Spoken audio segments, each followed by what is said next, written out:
The Good Reading Podcast is brought to you by Luxury-Read, the monthly book subscription that pairs a new release book with a pampering gift delivered to your door. There are new books every month and 9 genres to choose from. Why not spoil yourself or give the gift of a Luxury-Read subscription today? Visit luxury.com.au to find out how. Your jewellery. Don't forget those pretty diamonds you have in your ears, girls. We want it all. Your capo calls out laughing. She is a tall woman with short curly black hair and a single missing incisor. Cibi reaches a hand to one ear and then the other. The small gold earrings with their tiny red stones have been fixed to her lobes on the day she was born by her grandmother, who had just delivered her. This would be the first time they had ever been removed. Cibi struggles to find the clasp holding them in place. She watches with growing horror as the capo rips earrings at random from girls' ears. Blood pours from split lobes as hysterical crying fills the room. She hopes Livia, wherever she is in this hellish room, has managed to remove hers. As she pulls them free, she finds the capo is standing in front of her, hand outstretched to take the precious tokens of a grandmother's love. She thinks briefly of Magda and thanks God her sister is many miles away. One by one, the girls are called into the centre of the room to be inspected by the Schusswaffel SS guards, who continue to leer at the young female bodies paraded before them. Cibi remembers her grandfather telling her again and again, "Humour will save you. Laugh. And if you can't laugh, put a smile on your face." Hello, and a very warm welcome to the Good Reading Podcast. Heather Morris's early career in social work provided her with a wealth of storylines that found their way into a series of screenplays that she says now line the bottom drawer of my desk. A fortuitous meeting with Lale Sokolov was the start of an amazing literary career that gave us the international best-selling book, The Tattooist of Auschwitz. Silke's journey, another remarkable story of survival, followed before Heather revealed her own inspirational writing journey in Stories of Hope. But today I'm talking to Heather about her latest book, 3 Sisters. Heather, welcome to the Good Reading Podcast. Thank you. Lovely to be with you again. The story behind 3 Sisters begins with a promise. What was that promise and how did it affect the lives of these 3 sisters, Cibi, Magda and Livia Ravek? These 3 girls at the time of that promise were 3, 5 and 7 years of age. They made the promise to their father, not knowing that they would not see him again. The promise that they would stay together, they would look after each other, they would protect each other. Nothing would come between them. And there's another link in the chain of this story. That's one Odek Ravek. What part did he play in documenting this remarkable story? Odie, as we call him, he is Livia, the youngest sister, her son, her firstborn.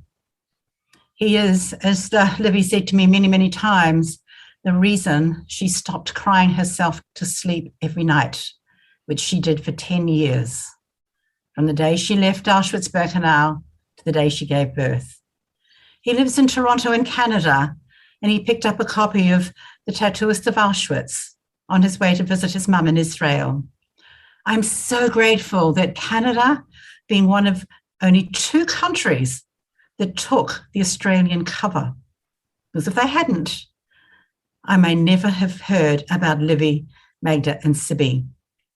Because when he left it on his mother's coffee table the next day, and she looked down at the arms and the numbers on the arms and said to him, "That must be about Lali and Gita." And he looked at her and said, "How do you know?" She looked at the number on her own arm.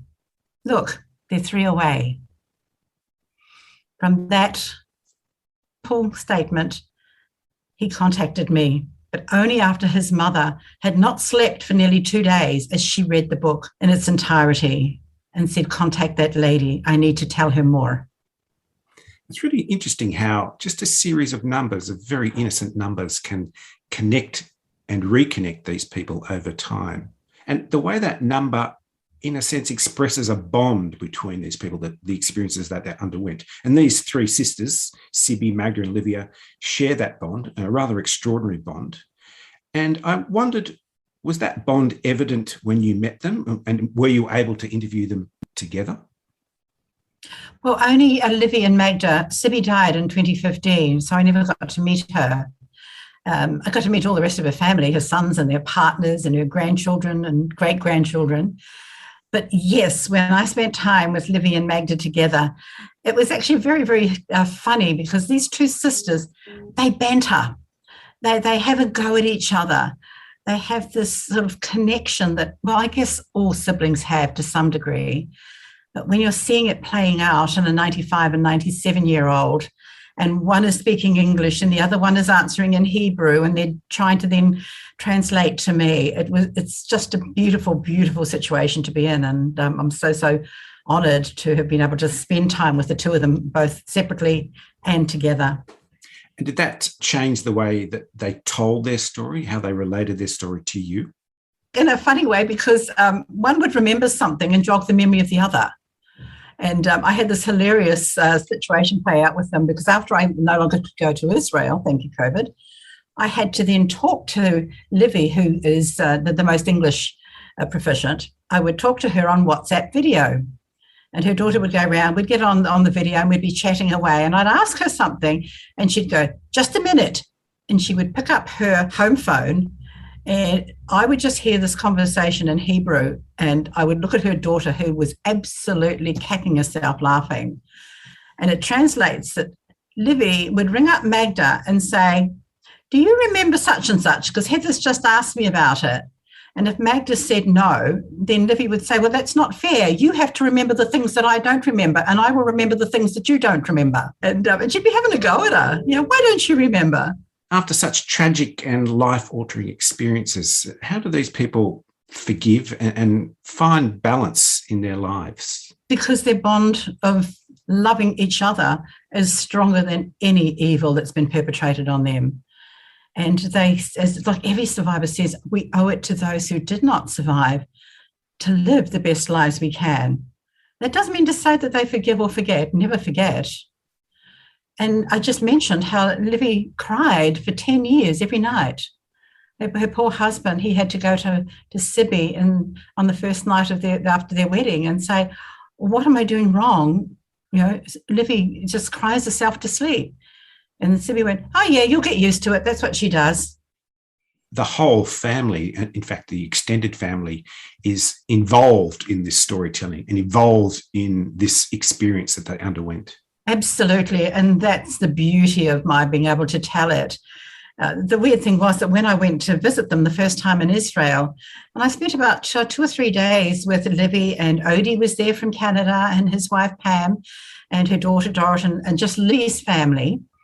And I was hearing their story, and Livy kept wanting to just tell me about Lali and Gita, but I kept saying, no, I'm hearing what's going on with you.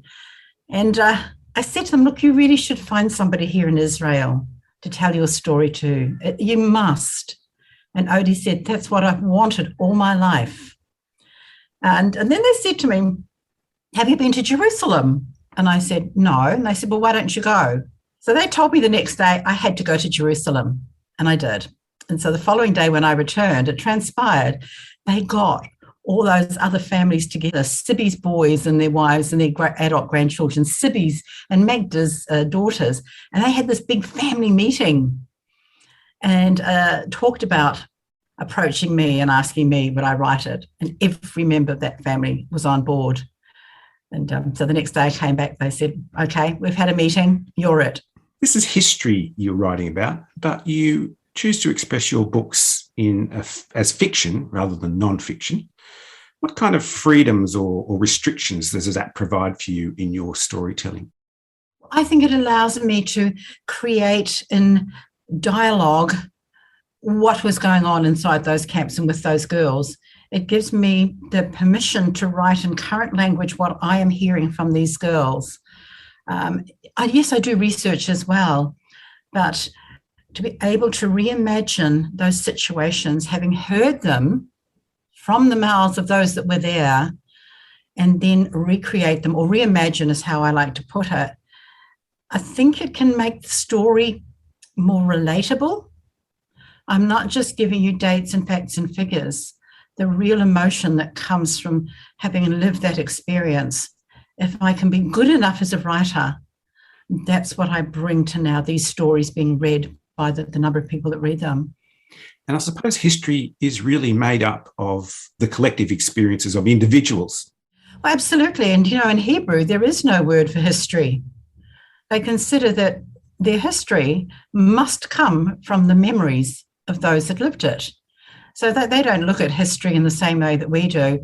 Oh, yeah, other than for the dates and the practical stuff. But for them, no, history is memory. You honour the memory of those who lived the experience. So, yes, there is no word for history in Hebrew. We get a really strong sense of character, of the characters of these three sisters, Cibi, Livia and Magda. What aspects of your research are most helpful in bringing those characters to life, in building that sense of character?